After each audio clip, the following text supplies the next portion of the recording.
Hello friends, मेरा नाम है दुर्गेश गुजरे और आज की जो वीडियो है उसमें हम बात करने वाले हैं रेलवे टेक्नीशियन के बारे में। अगर आप टेक्नीशियन बनना चाहते हैं रेलवे में तो उसके लिए आप में क्या क्या योग्यता होना चाहिए, आपकी आयु किस प्रकार से क्या होना चाहिए और चयन प्रक्रिया वगैरह, डीवी, सैलरी, प्रमोशन, ये सब चीज़ें हम इसमें डिस्कस करने वाले हैं। और पिछली जो वीडियो मैंने बनाई थी वो मैंने बनाई थी एएलपी के बारे में। एएलपी जो होता है असिस्टेंट लोको पायलट, उसका लोको पायलट का असिस्टेंट होता है, उसके बारे में मैंने वीडियो बनाई थी। अगर वो वीडियो आपने नहीं देखी है तो आपको डिस्क्रिप्शन में लिंक मिल जाएगी, वहाँ से आप वीडियो को देख सकते हैं। तो ये वीडियो है, ये वीडियो हम देखने वाले हैं रेलवे टेक्नीशियन के बारे में। ये होती है आपकी पोस्ट का नाम है आपका railway technician grade third. Grade third पर आप जैसे टेक्नीशियन बनते हो तो आप डायरेक्ट 1 या 2 नहीं बनते, आप डायरेक्ट थर्ड पे आपका मतलब आपकी ज्वाइनिंग होती है।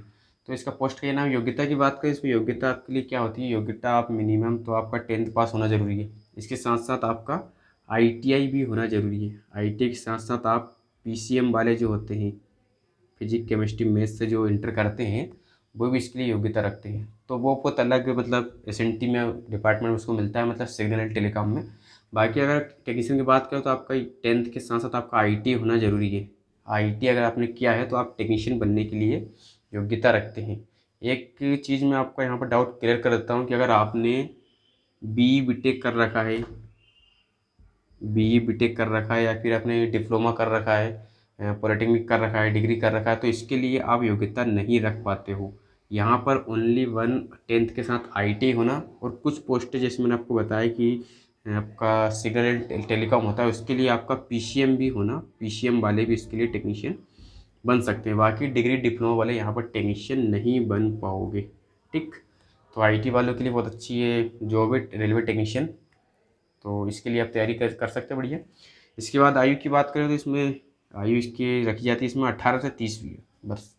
इसकी मिनिमम और मैक्सिमम जो एज है वो 18 से 30 वर्ष है। और एज लिमिट की इसमें बात करें तो वही आपको इसमें मिलता है छूट वगैरह, तो वही SC ST को जो मिलती है 5 वर्ष की, ओबीसी को मिलती है 3 वर्ष की। ठीक, आगे बात करें चयन प्रक्रिया। तो चयन प्रक्रिया इसमें आपकी किस प्रकार से होगी? तो इसमें आपका सीवीटी 1 होता है सबसे पहले। तो इसमें आपसे क्या पूछा जाता है? इसका टाइम होता है आपका 30 मिनट का। क्वेश्चन आपसे पूछे जाते हैं 75 क्वेश्चन इसमें आपसे पूछे जाते हैं। तो वही मैथ्स, रीजनिंग और आपका करंट अफेयर और जनरल साइंस जो वगैरह आपका पूछा नॉर्मली चीज़ वगैरह वो आता है। उसके 60 मिनट में आपका 75 क्वेश्चन आपके उसमें रहते हैं। और तब आप ये अगर क्वालिफाइड कर जाते हो तो इसके बाद आपका होता है CBT 2। CBT 2 में आपसे पूछा जाता है, पार्ट 1 में होता है, पार्ट 2 में होता है। पार्ट 1 में आपसे वही 90 मिनट का आपको समय मिलता है, क्वेश्चन आपके पास रहता है 100। पार्ट CBT 2 का पार्ट जो 2 होता है, CBT 2 का मतलब कंप्यूटर बेस्ड टेस्ट का जो पार्ट 2 होता है, इसमें आपसे पूछा जाता है, टाइम होता है आपके पास 60 मिनट। क्वेश्चन, अब नंबर ऑफ क्वेश्चन की बात करें वो होता है आपको 75 मतलब 75। तो ये क्या होता है मतलब इसमें क्या पूछा जाता है? आप इससे आपने जिस भी ट्रेड से आईटी कर रखा है, अपने इलेक्ट्रिशियन से किया हो, फिटर से किया हो या फिर टर्नर मशीन, जो भी ट्रेड से आपने आईटी किया हो, उसके ट्रेड से संबंधित क्वेश्चन आपको, थ्योरी से संबंधित क्वेश्चन आपको देखने को मिलेंगे। कहाँ पर?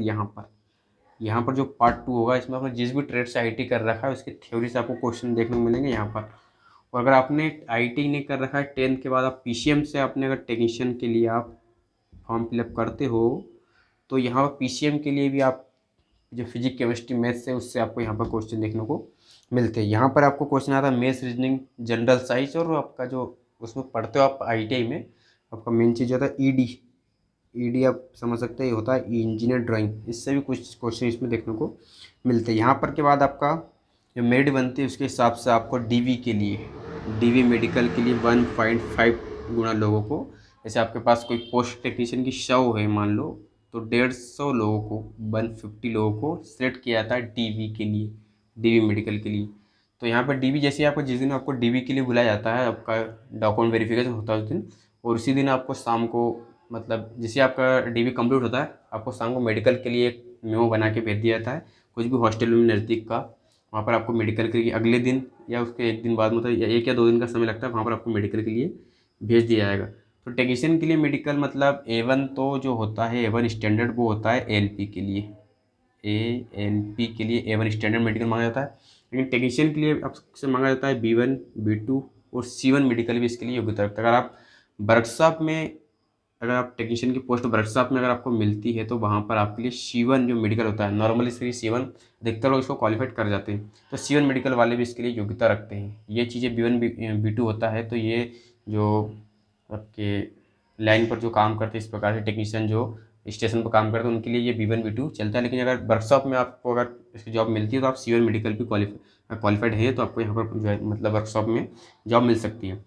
इसका अगर सैलरी की बात करें तो इसकी सैलरी कितनी होती है टेक्नीशियन की, तो इसका ग्रेड पे की बात करें इसको 1900 ग्रेड पे की जॉब ही है, और बेसिक पे इसमें होता है आपका 19,900 प्लस DA HRA इंसेंटिव वगैरह।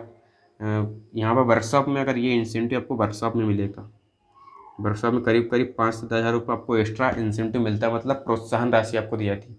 और बाद में TA वगैरह और ट्रैवल अलाउंस जो होता है आपका वो वगैरह सब मिल के अगर माना जाए तो आपको ट्रेनिंग पे तो आपको मिलती है समथिंग 23,000 के समथिंग आपको सैलरी मिलती है आपकी ट्रेनिंग पे। और ट्रेनिंग के आफ्टर अगर बात किया तो आपकी ट्रेनिंग समथिंग 35,000 प्लस आपकी सैलरी बनती है। लेकिन आपको जो भी आपका NPS वगैरह जो मतलब न्यू पेंशन इसके सब जो आपका कटता है उसको कट पीट के बात करें तो फिर आपको पेमेंट यही आप मान लो कि 28 29 या ये मान लो 30,000 रुपये आपको यहाँ पर सैलरी टेक्नीशियन में आपको आफ्टर ट्रेनिंग के बाद मिलती रहेगी। और हर 6 महीने में आपको एग्रीमेंट लगता रहता है, मतलब तो हर ये मान लो एक साल में आपकी सैलरी करीब करीब 2500 रुपये एक साल में आपकी सैलरी बढ़ जाती है। तो टेक्नीशियन एक अच्छी पोस्ट है, इसमें आपको पेमेंट भी अच्छा है और मात्र का काम भी कम रहता है, तो ये भी अच्छी पोस्ट है। प्रमोशन भी इसमें बहुत जल्दी आपको देखने मिलेगा। प्रमोशन किस प्रकार से इसमें होगा, तो प्रमोशन की अगर इसमें हम बात करें तो आप 3rd से जैसे ही ज्वाइन करते हो, टेक्नीशियन 3rd से आप ज्वाइन करते हो तो आप महज 2.5 से 3 साल में, मतलब 2.5 से 3 साल में आप बन जाते हो टेक्नीशियन 2 बन जाते हो। जहाँ पर आपका ग्रेड पे हो जाता है वो 1900 से बढ़कर आपका ग्रेड पे हो जाता है 2400 ग्रेड पे हो जाता है, ठीक। और महज फिर 2.5 से 3 साल में आप बन जाते हो टेक्नीशियन 1, 3 साल में टेक्नीशियन आप बन जाते हो 1, तो तब आपका ग्रेड पे हो जाता है फिर 2800 ग्रेड पे भी बढ़ जाता है। टेक्नीशियन 1 के बाद काफ़ी टाइम लगता है, मतलब तो 10 ये मान लो 8 साल, करीब करीब 8 साल लग जाते हैं आपको MCM बनने में। जो MCM होता है ये MCM इसका फुल फॉर्म होता है आपका मास्टर इन क्राफ्टमैन, मतलब ये जो जॉब है आपको ये सिर्फ आपको अनुभव एक्सपीरियंस से ही मिलती है, बिना एक्सपीरियंस का आप MCM नहीं बन जाते, ठीक। तो इसमें इस प्रकार प्रमोशन आपका 2-3 साल में आप बन जाते हो टेक्नीशियन 2, फिर 2.5-3 साल में आप बन जाओ टेक्नीशियन 1, फिर बनते हो आप करीब करीब 5 से 8 साल में बन जाते हो आप MCM। ये आपको अगर आप में अगर अनुभव है, आप में अगर कुछ है तो आप MCM बन जाते हो। या इसके बाद आपकी टेक्नीशियन के बाद इसमें MCM जैसे ही बनते हो तो आपका प्रमोशन यहाँ पर हो जाता है एंड, प्रमोशन MCM तक प्रमोशन आपका ख़त्म हो जाता है। इसके बाद अगर आप ये चाहते हैं कि हम डिपार्टमेंटली एग्ज़ाम देकर प्रमोशन चाहते हो तो आपको किस में प्रमोशन हो जाता है। यहाँ पर कुछ लोग बताते हैं कि टेक्नीशियन से आप JE भी बन जाते हो, लेकिन ये JE नहीं बन पाते हो। टेक्नीशियन अगर आप है तो आप बिना डिपार्टमेंटली एग्ज़ाम देकर आप टेक्नीशियन मतलब सॉरी JE जूनियर इंजीनियर नहीं बन पाते हो। तो उसके अगर आप अगर जूनियर इंजीनियर बनना चाहते हो तो उसके लिए आपको क्या करना है, तो उसके लिए आप अगर जैसे ही टेक्नीशियन 3rd की पोस्ट पर ज्वाइन करते हो उसके महज 3 साल बाद, 3 साल बाद मांगता है। उसके बाद डिपार्टमेंटली जो एग्ज़ाम निकलता है, डिपार्टमेंटली एग्ज़ाम देकर आप 3 साल के बाद JE बन जाओगे। वैसे बिना एग्ज़ाम के आप JE नहीं बनोगे, आप बिना एग्ज़ाम दिए आप टेक्नीशियन 3rd से 2nd से 1, उसके बाद आप MCM बनोगे, JE नहीं बन पाओगे। और जैसे आप डिपार्टमेंटल एग्ज़ाम देकर JE बनते हो तो उसके बाद आपका प्रमोशन SSE तक भी हो जाता है, मतलब सीनियर सेक्शन इंजीनियर तक भी आपका प्रमोशन हो जाता है। इसके बाद आपका इसका प्रमोशन एंड हो जाता है। तो ये चीज़ होती है इसकी टेक्नीशियन की भी जो क्राइटेरिया इसका इस प्रकार देख सकते हैं आप। तो आई होप कि आपको वीडियो पसंद आएगी। वीडियो पसंद आए तो प्लीज़ वीडियो को लाइक करें, कमेंट्स करें और शेयर जरूर करें। मेरे इस चैनल पर आपको सभी प्रकार की गवर्नमेंट जॉब की इन्फॉर्मेशन जो है वो आपको मिलती रहेगी। और अगर आप IT कर रहे हैं या IT कर चुके हैं तो आप टेक्निकल एग्ज़ाम की तैयारी के लिए अगर आपने ITI फिटर से किया है, क्योंकि मैंने भी ITI फिटर से ही किया था, अगर आपने ITI फिटर से किया है तो आप IT कर रहे हैं या कर चुके हैं तो आप हमारे साथ जुड़िए, इस चैनल को सब्सक्राइब कीजिए। इसके आप पर थ्योरी की वीडियो भी इस पर आपको अवेलेबल है। और मेरे बारे में बताऊं तो मेरा नाम है दुर्गेश गुजरे और मैं अभी रेलवे टेक्नीशियन हूं। अभी वर्कशॉप झांसी वर्कशॉप है उसमें मैंने अभी जस्ट ज्वाइन ही किया हूं, तो मैं भी अभी टेक्नीशियन 3rd की पोस्ट पर ही अभी यहाँ पर झांसी वर्कशॉप में अभी पोस्ट पर हूँ अभी। तो अभी ट्रेनिंग में ही अभी ट्रेनिंग चल रही है हमारी। और तो आप प्लीज़ हमारे चैनल को सब्सक्राइब कर लीजिए।